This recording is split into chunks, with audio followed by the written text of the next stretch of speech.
After ridiculing me in front of 20 attendees, she claimed I'd slink back, but I severed connections, got legal help, then observed her unraveling on my surveillance footage.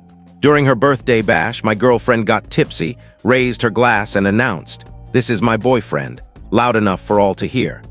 Believes I'm genuinely smitten with him despite him covering the expenses, purchasing the surprises, and trailing me like a loyal pup. Her buddies snickered. She smiled and tossed in, "Don't get so touchy," as I rose to depart. "Anyway, you'll slither back." I just exited without a word. Her mom showed up at my doorstep this morning and pleaded for me to reach out to her. For clear reasons, discard it. This tale would be immediately familiar to anyone who knows me. Some fellows take time to grasp disloyalty. Lipstick on a shirt there, a message here. The lucky ones never discover me. I got a public declaration with observers. It couldn't have been more perfectly plotted by evening TV drama. I've been seeing Anna, who's 34, for 3 years. I'm 38. After years of 80-hour shifts and pouring every penny into my eatery, I'm a skilled cook who's finally turning a profit. Just quality meals in a neighborhood spot that now boasts loyal patrons and weekend bookings a month ahead. Nothing fancy. I toil relentlessly, get scorches on my arms, reek of the kitchen, and crash like the dead. It was a straightforward life, and I relished it. Anna is a designer at a major company. She is the kind of woman who commands stares when she steps into a space, always in perfect outfits and with pristine manicures. I was stunned she spared me any moments when we first crossed paths at my buddy's wedding. After 3 outings, I fell hard. She had a key to my place after 3 months. Looking back, warning signs fluttered like flags in a storm, but I was too swept up in what I thought was affection to notice. We never officially cohabited. She crashed at my house most evenings and kept her flat. When she had late shifts or wanted alone time with me, she'd always insist on her own space. Even though I was footing both bills, I honored that. Last Saturday was her birthday. I'd been planning it for weeks. Not at mine, but her top Italian spot, Venenzo's, is where I booked the private area. She kept griping about mixing work and fun, even though I could have done it at my eatery. I arranged a fancy cake with the shiny gold accents she adores, and called in 20 of her nearest pals. Spent $3 grand without blinking. Hey, that's what you do for those you cherish, right? It was a solid meal. Tasty spread, plenty of vino, and chuckles all around. Since arriving, Anna had been knocking back Aperol spritzes. She was more relaxed than usual, but not messy intoxicated. I sat to her right at the table's head. Megan and Taylor, her colleagues, were there. Her sibling Amanda, a handful of old college mates, and a duo from her yoga group. Then came toast time. Jade, her closest pal, kicked off with a tale from their college spring break. Next, I said I loved her and anticipated countless more birthdays together, but I kept mine brief. Folks sipped their drinks and tapped glasses. At that instant, Anna stood and lifted her glass. I figured she'd thank everyone for showing up. Instead, she smirked as she scanned the table before resting her hand on my shoulder. "This is my boyfriend Reed," she declared, squeezing my shoulder a bit too firmly. "He covers the costs, gets the presents, tags along behind me like a devoted hound. I still believe I'm truly fond of him," she added, pausing dramatically and eyeing the group. A 2-second hush fell over the table. Then her buddies started giggling, not everyone. Though her sister looked mortified, enough laughs rang out that I felt the walls pressing in. Anna must have caught my look because she rolled her eyes. "Oh, come on," she said, "it's just humor," but it rang hollow. I rose and set my napkin down. I quietly grabbed my jacket from the chair back without a peep. She snapped irritably, as if I were ruining her night. "Where are you headed?" "Home," I whispered low, didn't want to spark a scene. I just needed to bolt before uttering words I'd regret later. The entire table heard her jab then. "Stop being so delicate. Anyway, you'll slink back."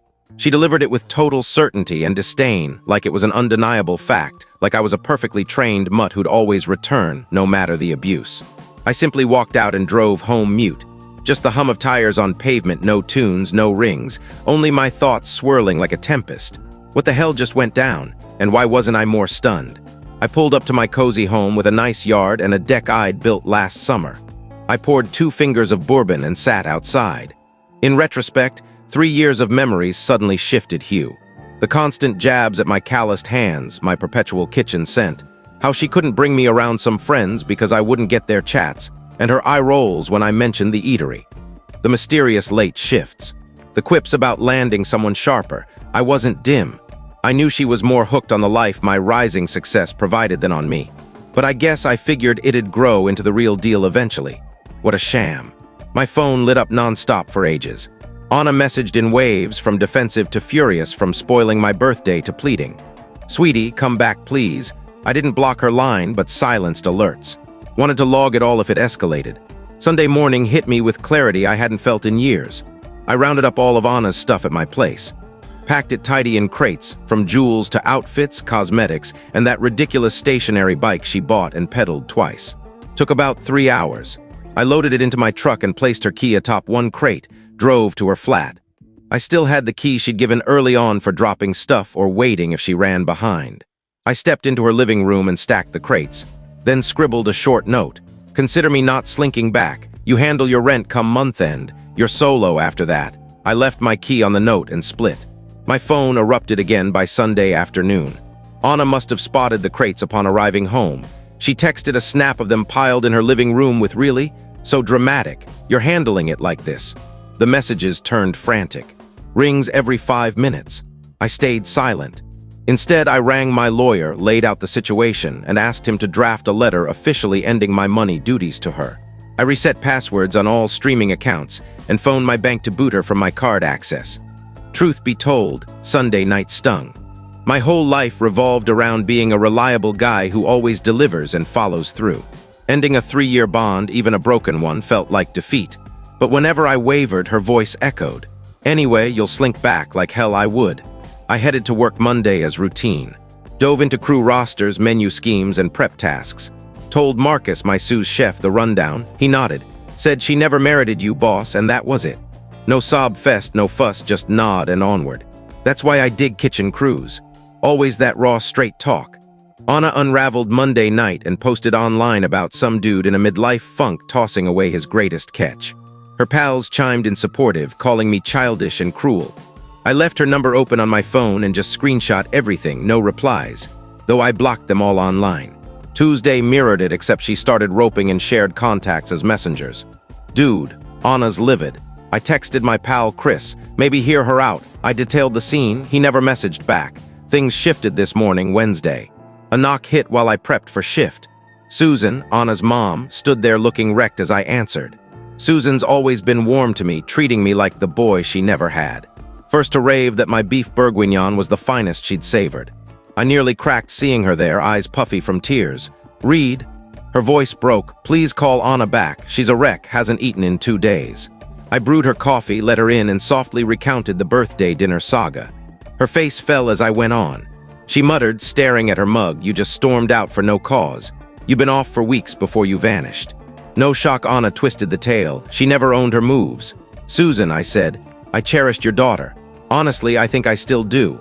But I can't stay with someone who lacks respect to mock me before her crew and expect me to bounce back."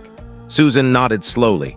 "At last, I get it." She said, "This isn't how I raised her. I'm so sorry, Reed." She pulled me into a firm embrace at the door and left soon after. A burden lifted as I watched her pull away. At least one in Anna's clan knows the facts, even if she never cops to it. It's Wednesday night now. Anna's spiraled deeper all day as I write. For my home security feed, installed after a burglary last year, she's had her sister ring my brother, her yoga coach mail my sous chef, and cruise by my place twice.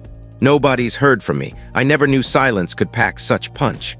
I've pondered honor, self-worth, and the line between reliability and being a rug while lounging here tonight. I blurred them too long. No longer. To anyone who's endured my ordeal, someone who pours and pours till empty, who accepts scraps of affection like feasts, I wish you the strength to bolt. It burns fierce at first, but then serenity hits. Trust me. No clue what's next. Anna might unleash more proxies, or the healing kicks in. Either way, one certainty. I'm not slinking back, not today, not ever. Update after 3 days. Since many asked, here's a swift follow-up. Anna's still trying to connect, yep. She switched to remorseful tactics over rage. Sent a penned letter by messenger yesterday. Who does that now? I scanned it. She claims therapy revealed attachment issues from childhood wounds. Could be true, but fixing it ain't my gig. Lots asked on the money side. Yes, I've locked it down. My lawyer delivered an official notice cutting all financial aid. The apartment lease is solely hers, though I paid voluntarily as backup.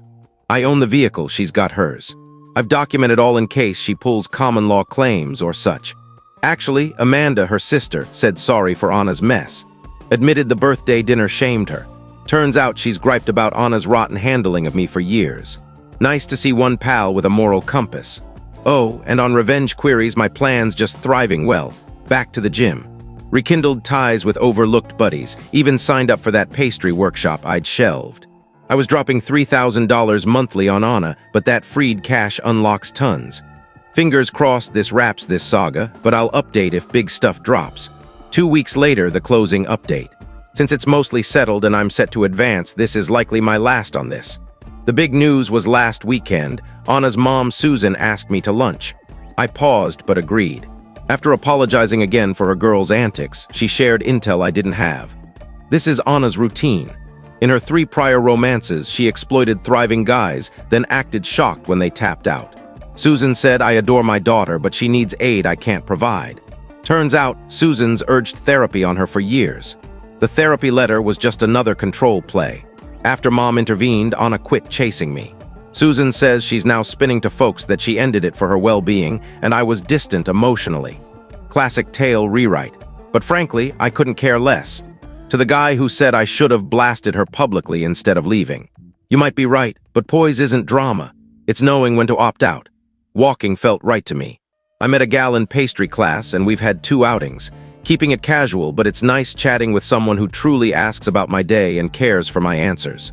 A breath of fresh air after Anna's one-way talks for years. I rest deeper. That's the sweetest perk. Time to quit tiptoeing.